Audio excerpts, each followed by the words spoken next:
हरे कृष्णा। तो आज का हमारा टॉपिक है आधी रात आपको याद करके क्या सोचा जा रहा है। ठीक है, अब इस वक्त क्योंकि दिल की बात है, हम कर रहे हैं रीडिंग। हमारे सामने है टैरो और ओरेकल। रीडिंग होने वाली है for all science general collective Hindi tarot reading. ठीक है, सबसे पहले हम शुरुआत करते हैं डायरेक्टली टैरो से और बाद में देखते हैं कि मून मैजिक से हमें क्या अंडरस्टैंडिंग मिलती है। ओके, सो हम यहाँ से चुनते हैं कुछ कार्ड्स। ठीक है, हमें कुछ कार्ड्स मिल चुके हैं।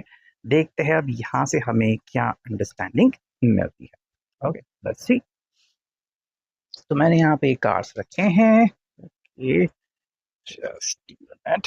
चलो, जो पहला कार्ड हमें मिला है वो है ऑर्डिनरीनेस। ठीक है, देखो ये पर्सन आपको बताना चाहता है कि जो स्पेशलिटी है या फिर जो खास बात है, जो खूबसूरती है, वो तो सिंपलिसिटी में छुपी हुई है। ठीक है, अगर आपको लग रहा है कि भाई ये कोई मेरे लिए खास नहीं कर रहा है या फिर ये बस छोटी मोटी बातें करता है, लेकिन इनके हिसाब से देखो क्या है ना, कि ये जो चल रहा है कि भाई आप दोनों बात करते हो, हंसते हो, खिलखिलाते हो, ये हर एक के नसीब में नहीं होता। ठीक है, कई कपल होते हैं कि भाई वो कुछ समय निकाल देते हैं एंड फिर बाद में उनके बीच झगड़ा शुरू होता है या फिर किसी बात की नोक झोंक होती है। और ये पर्सन आपको बताना चाहता है कि अगर हम हर दिन को स्पेशल बनाए तो कितनी बड़ी बात है। और ऐसा नहीं कि आपको स्पेशल बनाने के लिए कोई प्रयास करने की जरूरत है। ठीक है, आपको बस ये देखना है कि मैं हर रोज अपने मन के हिसाब से जी रहा हूं। मतलब अभी ये आपको पूरी सहूलियत देते हैं एंड ये बस कहते हैं कि भाई जब भी मैं तुम्हारे साथ होता हूँ तो मेरे लिए हर दिन बहुत स्पेशल होता है। ठीक है, जैसे कि आप यहाँ पे देख रहे हो, एक बहुत ही खूबसूरत वादी है, यहाँ पे हमें फूल दिख रहे हैं और ये पर्सन जो है वो यहाँ पे फूल इकट्ठा कर रहा है, बहुत अच्छी ग्रीनरी है। तो यहाँ पे ये पर्सन आपको वही बता रहा है कि आप जब इनके साथ होते हो तो बिल्कुल ऐसी एग्जैक्ट फीलिंग इनको आती है। ठीक है, और इसलिए आपका होना इनके लिए बेहद जरूरी है। जब सेकंड जो कार्ड मिला है वो है द लवर्स। ठीक है, इनकी जमिनाई का साइन, मिथुन राशि। देखो ये सिंपल कह रहे हैं कि अगर आप कभी भी मेरे बारे में अपने आप से कोई सवाल पूछने लगे तो ये समझना कि भाई मैं आपको दिल से बहुत चाहता हूँ। ठीक है, अब देखो लवर्स में क्या होता है ना कि कई बार हम इसे रिफ्लेक्शन भी कहते हैं। ठीक है, मतलब कि भाई ये जैसा महसूस कर रहे हैं कुछ कुछ आप भी महसूस कर रहे हो या फिर एग्जैक्टली आपकी जो फीलिंग है ये पर्सन आपको बता देता है। ठीक है, मतलब लव रिलेशनशिप में ऐसी बातें होती है, लेकिन ये पर्सन आपको कह रहा है कि भाई आप इनके लिए बहुत स्पेशल। ठीक है, एंड इस वजह से ये आपके खूबसूरती के, आपके स्वभाव के कायल है। ठीक है, एंड सिंपल कह रहे हैं कि भाई मैं आपके साथ जिंदगी में आगे हर वक्त बढ़ना चाहता हूँ। ठीक है, और अगर आप इनको कहना चाहते हैं कि भाई तुम्हें मुझसे क्या चाहिए, तो ये बस कह सकते हैं कि बस तुम्हारा साथ और कुछ नहीं। ठीक है, अगर आप इनको अपना साथ देते हो और कहते हैं कि भाई मैं तुम्हारे साथ हर दिन हर कदम आगे चलने के लिए बेकरार हूँ, तो इनको और कुछ भी नहीं चाहिए। ठीक है, सेकंड जो बात जो आपसे कहना चाह रहे हैं वो बस इतनी है कि प्यार जो होता है ना वो कई बार इजहार नहीं किया जा सकता उसका। ठीक है, मतलब कई लोगों के दिल में अरमा रहते हैं, वो लफ्जों से बोल नहीं सकते और ये बातें कई बार होती है। और ये पर्सन आपको बिल्कुल वही कह रहा है कि इनका जो प्यार है वो बस आपको देखना है, समझना है और इसको महसूस करना है। ठीक है, नेक्स्ट हमें जो कार्ड मिला है वो है द मास्टर। ओके, देखो ये आपको एक सिंपल चीज बोल रहा है कि भाई जिंदगी में ना हमें स्टेबिलिटी की जरूरत है। ठीक है, स्टेबिलिटी आप बोल लीजिए, सेटिस्फैक्शन बोल लीजिए, समाधान बोल लीजिए। ये ऐसा नहीं कि हर किसी को हर वक्त मिलता है। कई लोगों को आपने देखा होगा वो कहते हैं कि भाई बहुत ज्यादा स्ट्रेसफुल सिचुएशन है, बहुत टेंशन है या फिर यहाँ वहाँ घूमना पड़ता है, बहुत ट्रैवलिंग करना पड़ता है, जॉब बहुत हेक्टिक है ना, घर पे भी बहुत कुछ चल रहा है। तो देखो यहाँ पे क्या है ना, ये पर्सन आपके साथ इस चीज को पाना चाहता है कि भाई मेरे जिंदगी में सब कुछ बढ़िया हो और स्थिर हो। ठीक है, जैसे कुछ लोग कहते हैं कि भाई जब से ईएमआई शुरू हो गई तो भाई तब से टेंशन है, फिर जब तक वो ईएमआई चलती है टेंशन चलता है, लेकिन जिस पल खत्म होता है कि चलो भाई अभी हमारी जिंदगी में स्थिरता आ गई, तो ये पर्सन बिल्कुल वही कह रहा है कि आपके आ जाने से उनको कुछ ऐसी फीलिंग आती है, मतलब आप इनके जिंदगी को स्थिर करते हो और क्या और कैसे अच्छे और सच्चे फैसले लेने हैं इसमें आप इनकी मदद भी करते हो। ठीक है, नेक्स्ट मुझे कार्ड मिला है वो है द माइंड। ठीक है, देखो एक बात जान चुके हैं कि मन जो है ना वो हमें घुमाता फिराता है, ठीक है? वो एक जगह पे मतलब स्थिर नहीं होता।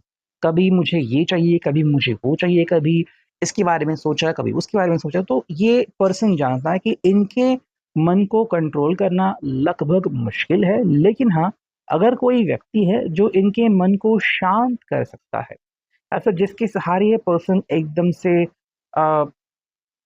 शांत बैठ सकता है, तो बिल्कुल आप, ठीक है? तो कहीं न कहीं आप इनके लिए एक बहुत ही इम्पोर्टेंट पर्सन हो, ऐसा वो कह रहे हैं। नेक्स्ट हमें मिला है ट्रांसफॉर्मेशन। और देखो ज़िंदगी में बदलाव तो हर व्यक्ति में होते हैं, चाहे बदलाव छोटे हो, मोटे हो, लेकिन ये पर्सन आपको क्लियर कट बोल रहा है कि भई आप जब मेरे साथ होते हो ना, तो मैं हर प्रकार के बदलाव के लिए रेडी होता हूँ। मतलब ये तब से शुरू हुआ जब से आपने इनके साथ कॉन्टैक्ट किया, ठीक है? आपने इनके साथ बातें करनी शुरू हो गई, तब में भी आपका रिश्ता बहुत अलग होगा, लेकिन तब से ये पर्सन थोड़ा-थोड़ा करके सीखने लगा। आज ये इस मुकाम पे पहुँच गया है कि चलो भई अगर बदलाव भी होना पड़े तो कोई प्रॉब्लम नहीं है, ठीक है? तो ऐसे इनकी मानसिकता है। नेक्स्ट हमें मिला है टर्निंग एंड। और ये पर्सन क्लियरली यहाँ पे बोल रहा है कि देखो कई बार ना हमें शांति बनाए रखनी होती है, और हमारे मन की जो चालें हैं, हमें उनको समझना पड़ता है और शांत रहना पड़ता है। मान लो अगर आप अपने मन के खिलाफ जा रहे हो, फिर गुस्सा करके मन को शांत कर रहे हो, तो वो शांत नहीं होता, ठीक है? और ऐसे में इनको एक सपोर्ट सहारे की ज़रूरत है, जहाँ पे ये आपका हाथ थामते हैं या फिर आपके यादों में ये अपने आप को खो देते हैं, ठीक है? तो मान लो अगर ये आपके बारे में सोचने लगे, आपके यादों में बहने लगे, तो फिर इस पर्सन का अपने मन के ऊपर पूरा कंट्रोल ऑटोमैटिकली आ जाता है।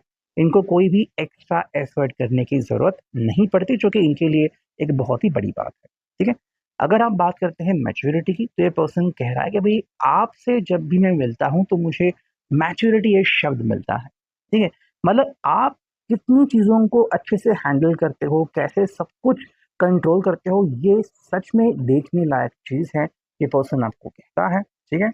अगर हम बात करते हैं थंडरबोल्ट की, तो देखो इस पर्सन को कहना है कि अगर आप मेरा साथ देते हो तो मैं मुश्किल से मुश्किल वक़्त को भी आसानी से टाल सकता हूँ या फिर उसको कंट्रोल करने की कोशिश कर सकता हूँ, लेकिन मुझे इसके लिए तुम्हारे सहारे की ज़रूरत है, ठीक है? और यहाँ पे बस सिंपल कह रहे हैं कि भई कुछ भी करके ना कभी भी आप मुझे आउटसाइडर करके मत देखना। मतलब अगर आपको लग रहा है कि रिश्ता टूट रहा है या फिर कोई इश्यूज़ आ रहे हैं, तो प्लीज़ आप इनको नाउम्मीद ना करना या फिर आप इनको छोड़ के मत जाना, ठीक है?